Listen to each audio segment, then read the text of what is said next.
எடுத்திருக்கேன், வியாபாரத்துக்கு எடுத்திருக்கேன்னா பெரிய நண்டு கிலோ 600 1 கிலோ 600 நல்ல பெரிய நண்டு. ப்ளூ கிராப் நண்டு நல்லாயிருக்கும். அது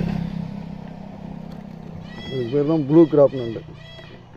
ஒரு நண்டு 1/2 கிலோ இருக்குது. ஒரு நண்டு 300 செலவாகுது. பார்த்தோம்னா கல் வெட்டி,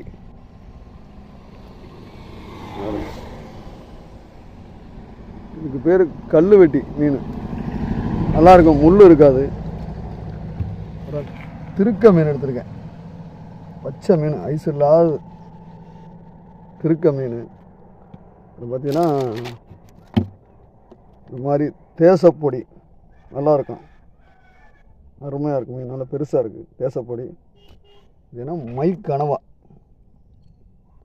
அப்படியே அவிச்சு விட்டு வறுக்க வேண்டியது தான். அவ்வளோ ருசியாக இருப்பா. அவங்க வந்து கிடைக்க மாட்டாங்க மை கனவா, எப்போயாவது கிடப்பாங்க. சின்னதாக தான் இருக்கும், புடிசாக இருக்கும், ருசி அவ்வளோ அருமையாக இருக்கும். அவ்வளோதான் கனவா. இந்த பாருங்க, இதுதான் ஒரு கனவா, இந்த சைஸில் தான் இருக்கும் மை கனவா, அருமையாக இருக்கும்.